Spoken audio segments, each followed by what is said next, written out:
Good morning everyone, welcome to civil services study practice set number 16 पर आ जाइए। UPPSC के लिए ये टेस्ट सीरीज चल रही है 2020 के लिए। तो चलिए स्टार्ट करते हैं। डिस्क्रिप्शन बॉक्स में लिंक है, वहाँ पर आप टेस्ट नंबर 1 से लेकर इस टेस्ट पर पहुँच सकते हैं, क्योंकि इसकी प्लेलिस्ट बना रखी है। टेलीग्राम चैनल से जुड़ जाएगा सिविल सर्विसेज स्टडी के जितने भी स्टूडेंट यूकेपीएससी अपर पीसीएस वाले हैं, वो इसके जीएस के प्रश्नों से प्रैक्टिस कर सकते हैं। तो क्वेश्चन नंबर 1 है, कृष्णा नदी जल विवाद किन राज्यों के बीच है, बताइए। कृष्णा नदी जल विवाद किन राज्यों के बीच है? देखिए, महाराष्ट्र है इसमें, ठीक है। इसमें आंध्र प्रदेश भी है और इसमें कर्नाटक भी है। तो नहीं है तमिलनाडु और केरल, तो उसको एलिमिनेट कर दीजिए। यानी इसका आंसर हो जाएगा option number A, Maharashtra, Karnataka और आंध्र प्रदेश। तो देखिए, कृष्णा नदी जल विवाद की शुरुआत जो है महाराष्ट्र सरकार द्वारा कोयना नदी पर जल विद्युत परियोजना के लिए बांध बनाकर जल की दिशा परिवर्तन करने को लेकर कर्नाटक और आंध्र प्रदेश सरकार के द्वारा आपत्ति जताए जाने से शुरू हुई थी। ठीक है, तो आंध्र प्रदेश, कर्नाटक और हो गया इसमें महाराष्ट्र। और हाल ही में यानी 2021 में आंध्र प्रदेश सरकार ने एक याचिका दायर कर दी सुप्रीम कोर्ट में तेलंगाना के खिलाफ। ठीक है, तो तेलंगाना भी इसमें शामिल हो गया।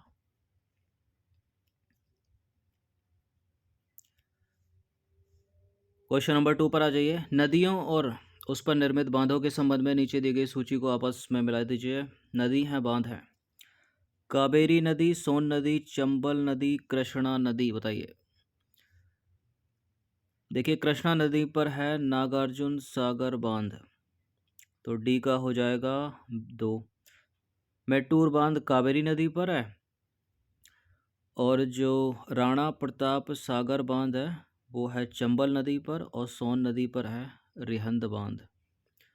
तो ए का 1 हो गया और बी का हो गया 4। ए का 1, बी का 4, यानी बी हो जाएगा इसका आंसर। तो मेट्टूर डैम जो है वो कावेरी नदी पर है, रिहंद डैम है सोन नदी पर, राणा प्रताप सागर चंबल नदी पर और नागार्जुन सागर है कृष्णा नदी पर। बहुत पूछते हैं इसको एग्जाम में। क्वेश्चन नंबर 3 पर आ जाइए। सलाल परियोजना या सलाल प्रोजेक्ट किस नदी पर है? यह है जम्मू कश्मीर में चिनाब नदी पर, बी है इसका आंसर। तो सलाल परियोजना भारत के जम्मू कश्मीर प्रदेश में चिनाब नदी पर स्थापित एक जल विद्युत परियोजना है। नंबर 4 पर आ जाइए। वर्षा जल संग्रहण के तरीके खादीन या खड़ीन और जोहड़ भारत के किस राज्य में प्रचलित हैं, बताइए। इस टर्म से पता लगा सकते हो आप कि राजस्थान की बात हो रही है। तो राजस्थान के जैसलमेर में खादीन और अन्य क्षेत्रों में जोहड़ के द्वारा जल का संचयन किया जाता है। और राजस्थान के अर्ध शुष्क और शुष्क क्षेत्रों में विशेषकर बीकानेर हो गया, फलौदी हो गया, बाड़मेर हो गया, लगभग हर घर में पीने का पानी जो है संग्रहित करने के लिए भूमिगत टैंक अथवा टका हुआ करता था। लेकिन इसका आकार जो है एक बड़े कमरे जितना हो सकता है। परंतु आज जो है पश्चिमी राजस्थान में छत वर्षा जल संग्रहण रीति इंदिरा गांधी नहर से उपलब्ध 12 मासी पेयजल के कारण कम होती जा रही है। क्वेश्चन नंबर 5 पर आ जाइए। निम्न में से कौन सा से बहुउद्देशीय नदी परियोजनाओं के संबंध में सही है? देखिए, बहुउद्देशीय परियोजनाएं जल बहाव को नियंत्रित करके बाढ़ पर काबू पाती हैं और बहुउद्देशीय परियोजनाएं घरेलू और औद्योगिक उपयोग हेतु जल की आपूर्ति करती हैं। बहुउद्देशीय परियोजनाओं के कारण भूमि निम्नीकरण की समस्या समाप्त हो जाती है। भूमि निम्नीकरण की समस्या बहुउद्देशीय परियोजना के कारण समाप्त हो जाती है या बढ़ जाती है? बढ़ती है, गलत है तीसरा वाला स्टेटमेंट। तो जहाँ जहाँ 3 है वो तो होगा नहीं, इसमें भी एलिमिनेट, ये भी हो जाएगा, बी है इसका आंसर। तो देखिए, नदियों पर बांध बनाने और उसका बहाव नियंत्रित करने से अत्यधिक तलछट जलाशय की तली पर जमा होता रहता है और बांध के जलाशय पर तलछट जमा होने का अर्थ यह भी है कि तलछट जो कि एक प्राकृतिक उर्वरक है, बाढ़ के मैदानों तक नहीं पहुंचता, जिसके कारण भूमि निम्नीकरण की समस्या बढ़ती है। तो तीसरा वाला तो गलत हो गया। और यह भी माना जाता है कि बहुउद्देशीय परियोजनाओं के कारण भूकंप आने की संभावना बढ़ जाती है। और अत्यधिक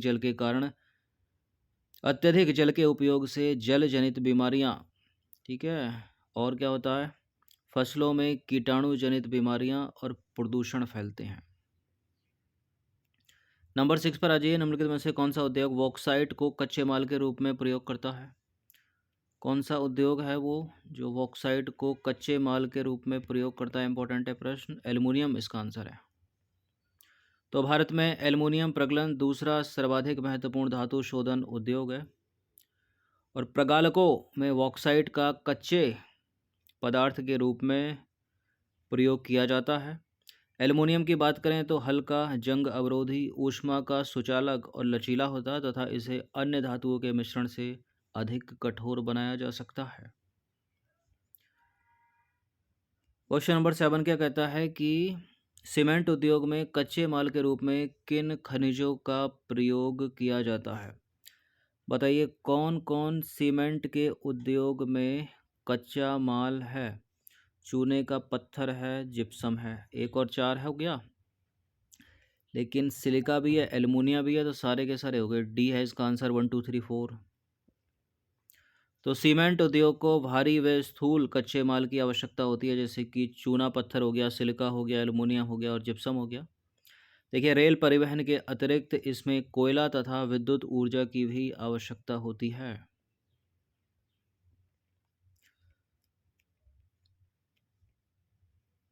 क्वेश्चन नंबर 8 पर आ जाइए। विभिन्न उर्वरकों तथा उनमें प्रमुख यौगिक के संबंध में नीचे कुछ युग्म दिए गए हैं, बताना कि इनमें से कौन सा सम्मिलित है। नाइट्रोजन, फॉस्फेट और पोटास मिश्रित उर्वरक, फॉस्फेट उर्वरक डीएपी और नाइट्रोजनी उर्वरक यूरिया। क्या यूरिया एक नाइट्रोजनी उर्वरक है? है।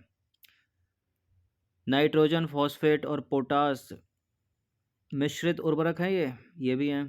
फॉस्फेट उर्वरक डीएपी, ये सभी सुमेलित हैं, ठीक है, डी है इसका आंसर। क्वेश्चन नंबर 9 पर आ जाइए। लोहा तथा इस्पात उद्योग में कच्चे माल के रूप में किस खनिज का उपयोग नहीं किया जाता? आयरन और स्टील में कच्चा माल कौन सा नहीं है, बताइए इसमें।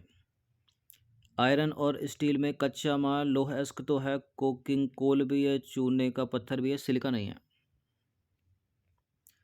तो लोहा तथा इस्पात उद्योग में लौह अयस्क हो गया, कोकिंग कोल हो गया।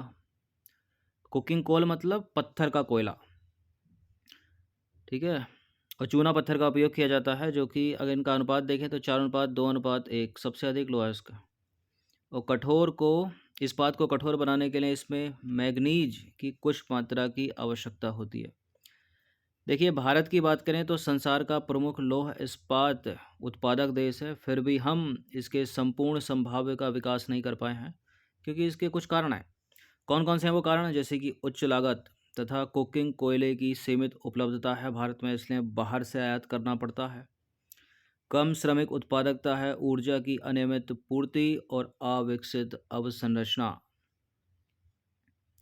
10वां प्रश्न है पटसन उद्योग के संबंध में नीचे कुछ स्टेटमेंट दिए हैं, दो बताने के इनमें से कौन सा करेक्ट है।